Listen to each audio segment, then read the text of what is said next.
أعوذ بالله من الشيطان الرجيم. بسم الله الرحمن الرحيم. نحمده ونصلي على رسوله الكريم. أما بعد. سورة المجادلہ آیت نمبر 12 سے 22. يا أيها الذين آمنوا إذا ناجيتم الرسول فقدموا بين يدي نجواكم صدقة ذلك خير لكم وأطهر فإن لم تجدوا فإن الله غفور رحيم. أشفقتم أن تقدموا بين يدي نجواكم صدقات فإذ لم تفعلوا وتاب الله عليكم وأقيموا الصلاة وآتوا الزكاة وأطيعوا الله ورسوله والله خبير بما تعملون. ألم تر إلى الذين تولوا قوما غضب الله عليهم ما هم منكم ولا منهم ويحلفون على الكذب وهم يعلمون. أعد الله لهم عذابا شديدا إنهم ساء ما كانوا يعملون. اتخذوا أيمانهم جنة فصدوا عن سبيل الله فلهم عذاب مهين. لن تغني عنهم أموالهم ولا أولادهم من الله شيئا أولئك أصحاب النار هم فيها خالدون. يوم يبعثهم الله جميعا فيحلفون له كما يحلفون لكم ويحسبون أنهم على شيء ألا إنهم هم الكاذبون. استحوذ عليهم الشيطان فأنساهم ذكر الله أولئك حزب الشيطان ألا إن حزب الشيطان هم الخاسرون. إن الذين يحادون الله ورسوله أولئك في الأضلين. كتب الله لأغلبن أنا ورسلي إن الله قوي عزيز. لا تجد قوما يؤمنون بالله واليوم الآخر يوادون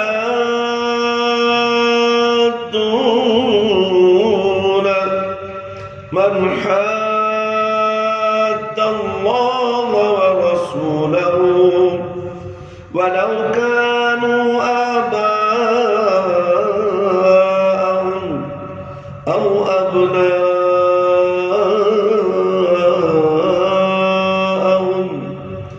أو إخوانهم أو أشياء أولئك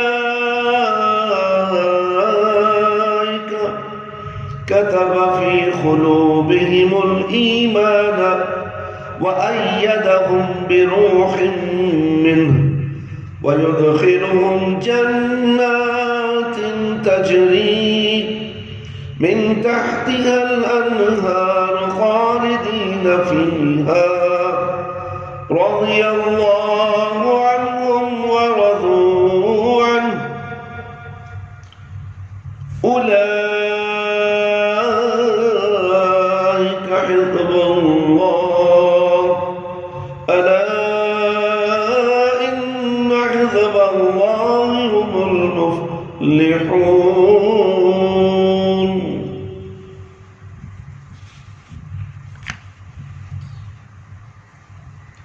اے ایمان والو، جب تم رسول اللہ صلی اللہ علیہ وسلم سے سرگوشی کرنا چاہو تو اپنی سرگوشی سے پہلے صدقہ دو، یہ چیز تمہارے لیے بہتر اور تمہارے دلوں کو زیادہ پاک کرنے والی ہے. اور اگر صدقہ کے لیے مال نہ ہو تو بے شک اللہ بڑا مغفرت فرمانے والا بے حد رحم کرنے والا ہے. کیا تم اس بات سے ڈر گئے کہ سرگوشی سے پہلے تمہیں صدقہ دینے ہوں گے، بس جب کہ تم نے ایسا نہیں کیا اور اللہ نے تمہارے گناہ معاف کر دیے. اللہ نے تمہارے گناہ معاف کر دیے تو نماز قائم کرو، زکوٰۃ دو اور اللہ اس کے رسول صلی اللہ علیہ وسلم کی اطاعت کرو. اللہ تعالیٰ تمہارے اعمال سے پوری طرح باخبر ہے.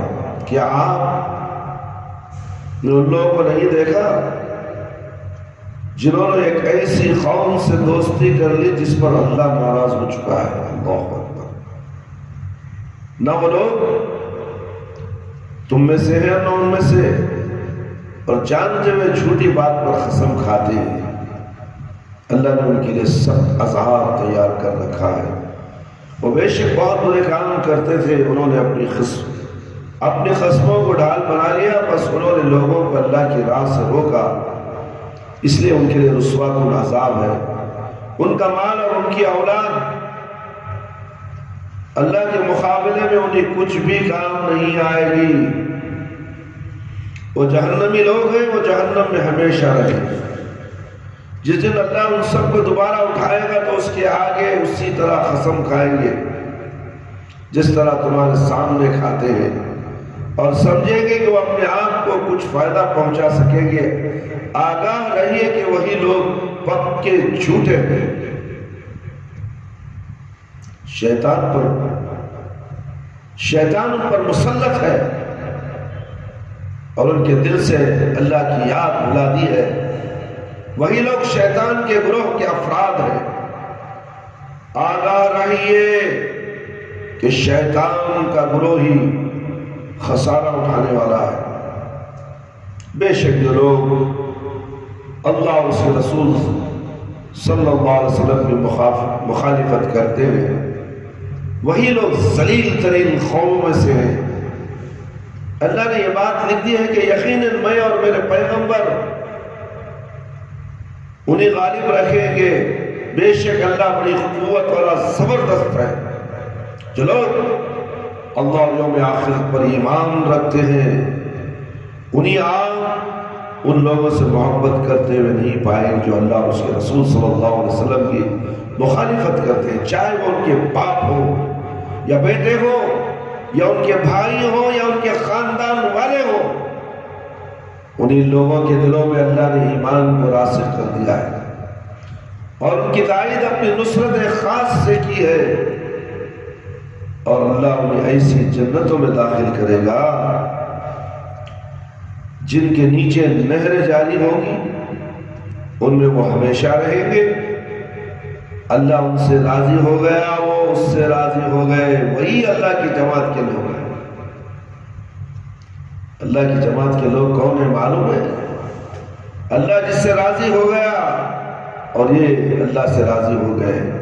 آگاہ رہیے کہ اللہ کی جماعت کے لوگ ہی کامیاب ہونے والے ہیں۔ حسن بصری رحمت اللہ علیہ کا قول ہے کہ یہ آیت بعض مسلمانوں کے بارے میں نازل ہوئی تھی جو نبی کریم صلی اللہ علیہ وسلم سے بار بار قنوت میں بات کرتے تھے، تو دوسرے صحابہ پر اس کا برا اثر پڑتا تھا۔ وہ سوچتے تھے کہ ہمارا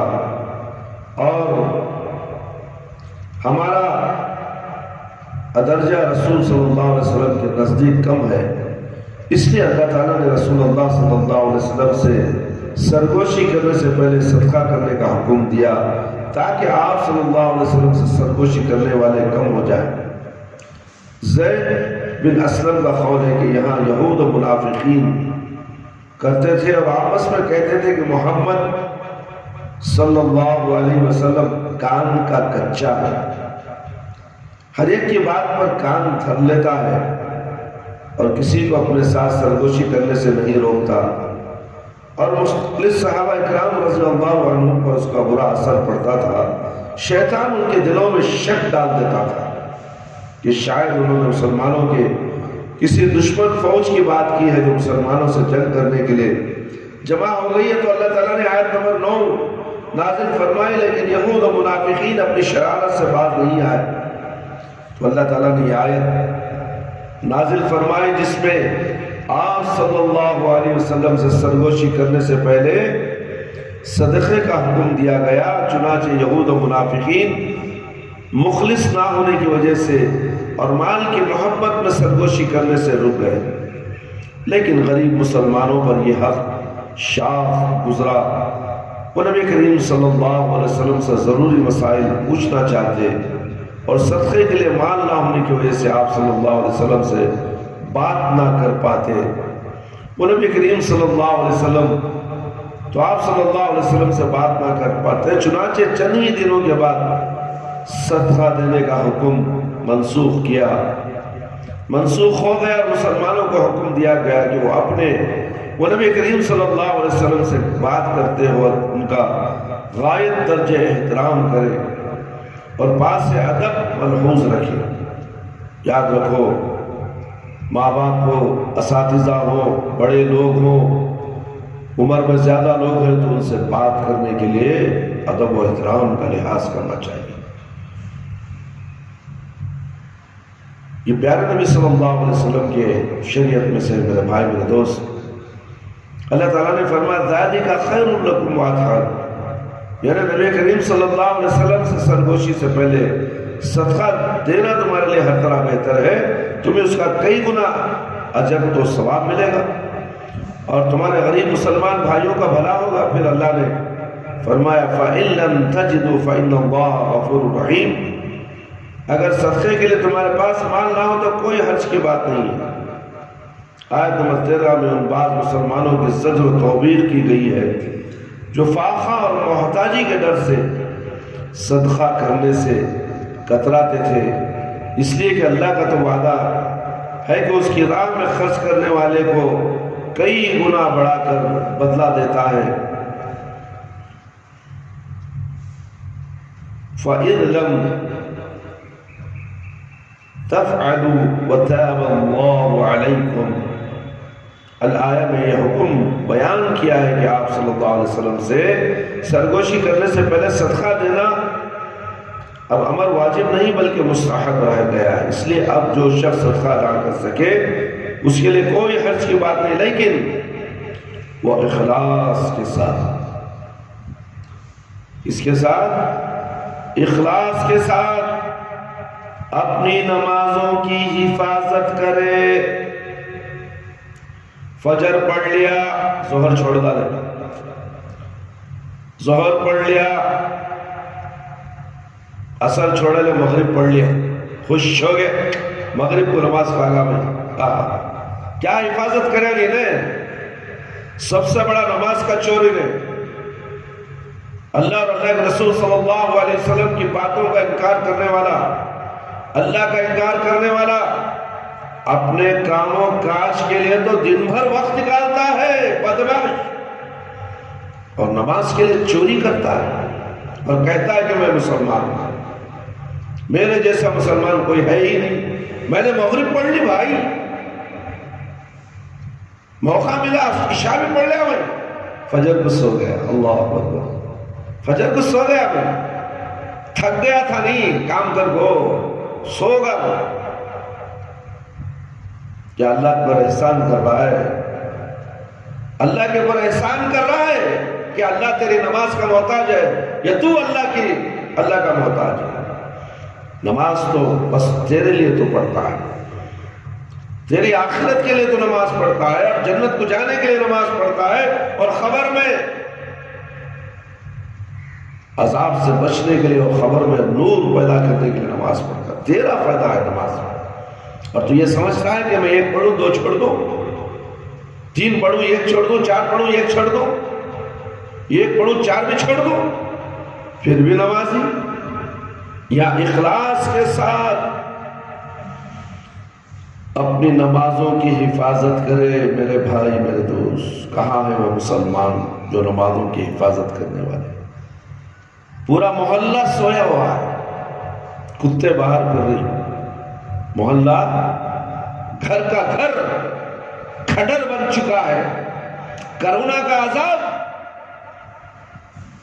ان گھروں میں آئے گا، ضرور آئے گا، یا تو اس سے بھی بڑا عذاب آئے گا، ان کے گھروں میں آگ گھس جائے گی، پریشانیاں گھس جائے گی، بیماریاں گھس جائے گی۔ جس محلے کے اندر بے نمازی ہو، اس محلہ کبھی اس محلے کا بھلا نہیں ہو سکتا۔ میرے بھائی میرے دوست، اور زکوٰۃ ادا کرے، اللہ اور اس کے رسول صلی اللہ علیہ وسلم کی اطاعت میں کیا نہ کرے؟ سستی نہ کرے، اللہ، تاکہ صدقے کے لیے مال نہ ہونے کی کمی پوری ہوتی رہے اور اس کے اجر و ثواب میں اضافہ ہوتا رہے۔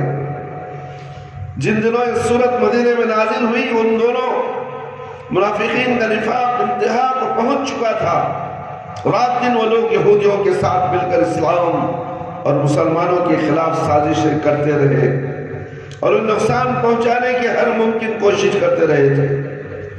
اس آیت کریمہ میں منافقین کا پردہ فاش کیا گیا، وہ لوگ مسلمان نہیں ہیں اور نہ یہود اور نہ وہ یہودیوں میں سے ہے۔ اللہ تعالیٰ نے سورۃ الحشر آیت نمبر 11 میں بھی منافقین کی اس حقیقت کو بیان فرمایا اور کہا ہے، أَلَمْ تَرَ إِلَى الَّذِينَ نَافَقُوا يَقُولُونَ لِإِخْوَانِهِمُ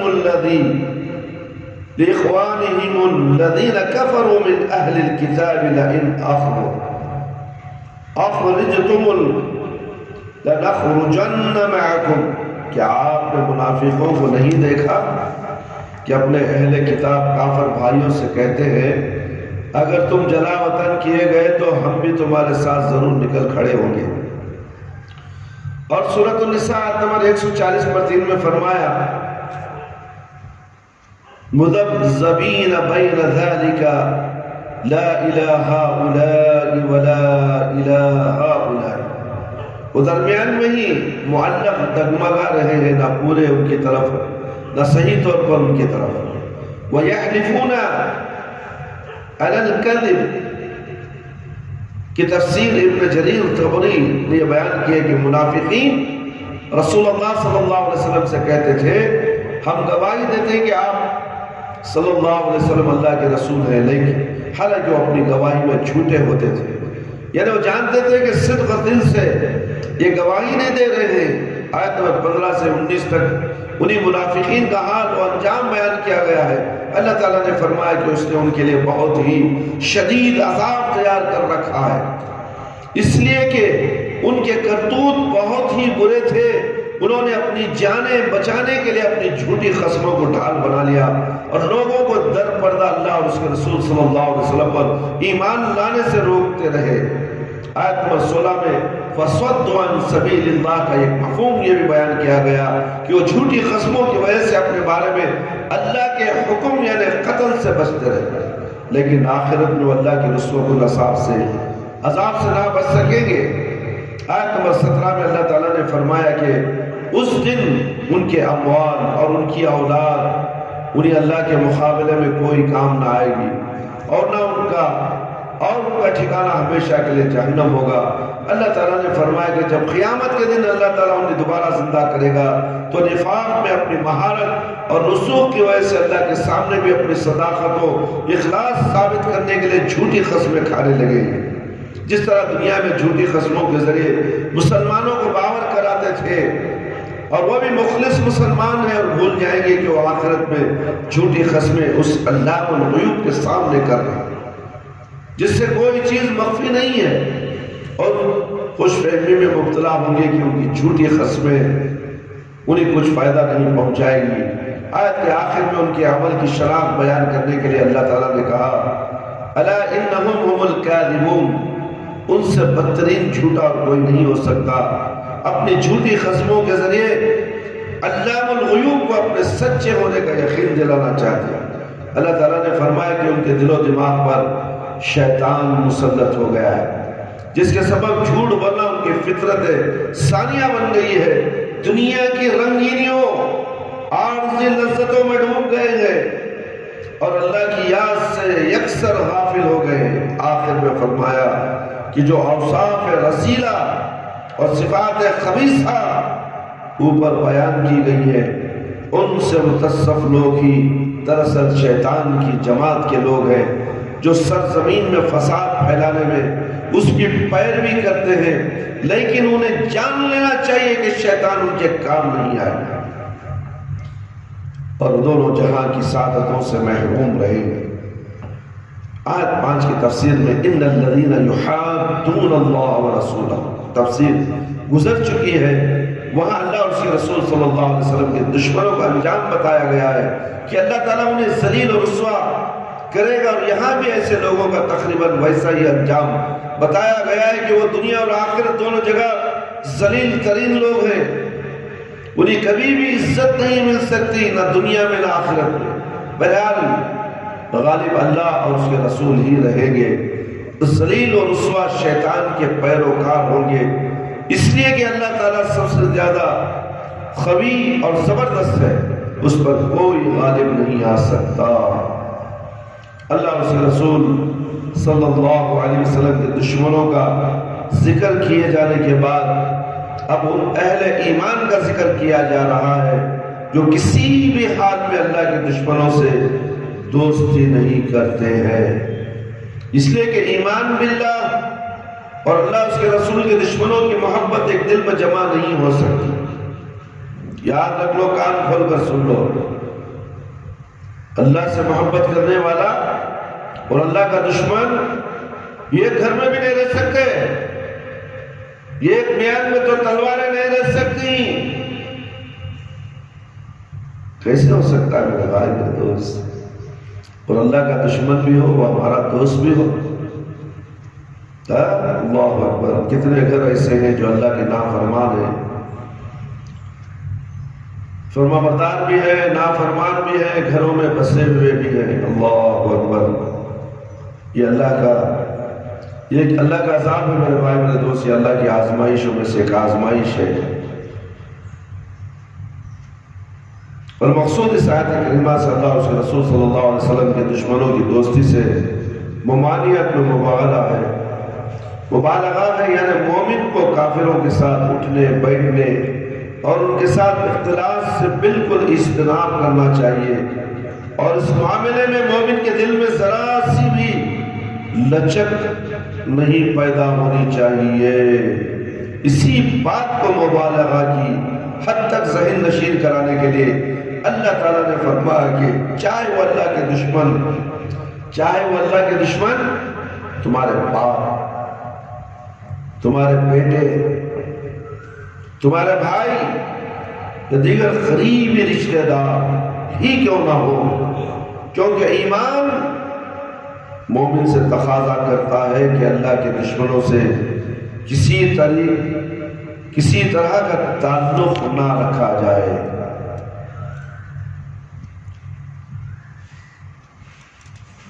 سورۃ العمران آیت نمبر 20 پر آج میں اللہ تعالیٰ نے اسی بات کو یوں بیان فرمایا، لا يتخذ المؤمنون الكافرين أولياء من دون المؤمنين ومن يفعل ذلك فليس من الله في شيء إلا أن تتقوا منهم تقاة